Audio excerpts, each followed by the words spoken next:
Hello, it's on Solo, and I just wanted to make a beginner's tips and tricks video for the Steam Deck. Yeah, so let's get into it. I got the beautiful thing right here. It's actually downloading something right now. She's nice and pretty, like she always is. Exactly, and I've had it for about 3 months now.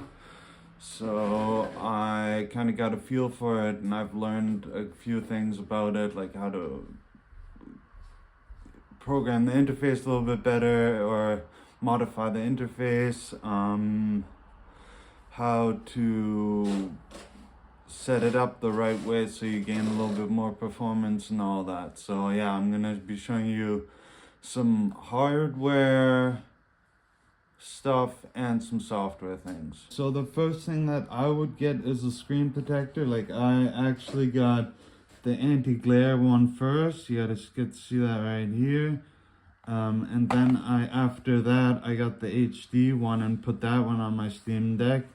It depends on what you prefer, but with the anti-glare screen protector you do get the dimmer colors and some sort of weird reflections on the screen, and with the HD glass it just looks like a regular OLED screen, and I just thought the screen was that good that I actually wanted to see all the colors that it can produce. So yeah, I decided actually to stick with the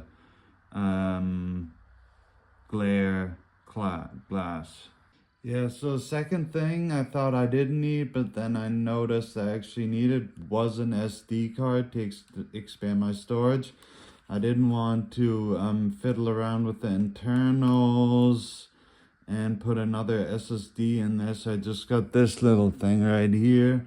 This is a 1 terabyte Samsung Evo Select, and it's really quick. Like, the only drawback you do have is that the loading times are a little bit longer, but other than that, it's totally fine. Yeah, and the third thing is a really long USB-C cable. Like, this is the power adapter that came with the Steam Deck, which is fine, but I actually just ordered a 3-meter long one.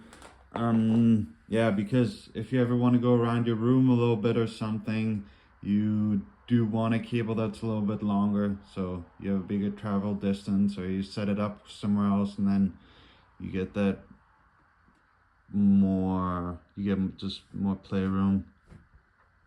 And out of the software side of things, what you definitely want to download is Decky Loader. You can see that right here. These are the plugins I downloaded. Storage Cleaner, which is good for just having a bit of extra space on your SSD.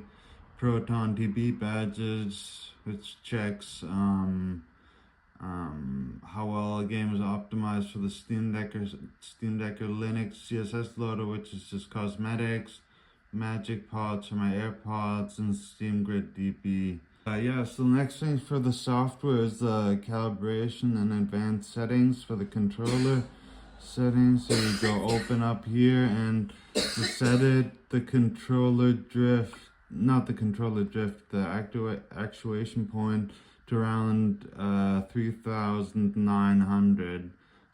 That's good because then it's sensitive, but you don't have joystick drift. Yeah, so that's definitely good. That's a good way to go. Now this one is actually really good because it like 10-folds your download speeds. And all you need to do is enable, you go to system, then system settings, and enable developer mode. You check that off. So now you're at downloads, and you limit the download speeds to 10 million kbps. Yeah, you can also undervolt your Steam Deck to get less 1%, and which is going to not have you have as many hiccups as you're playing, like not as many jittery moments, so the game's gonna run more fluently. You just have to go into the BIOS, Go to advanced settings, scroll down, and then you have the CPU voltage, GPU voltage, the SoC voltage, and you can just click on that and then downvolt it up to -50. I put all of mine to -40, but yeah, to be safe, you do want to start lower, run a game for a while, check if everything's working fine, see if it doesn't crash, then you go another step lower, see if anything doesn't crash. Yeah, but yeah, so I hope you enjoyed the video, and hit the subscribe button, like it, share it, do whatever, just be active, and yeah, have a good day and peace out.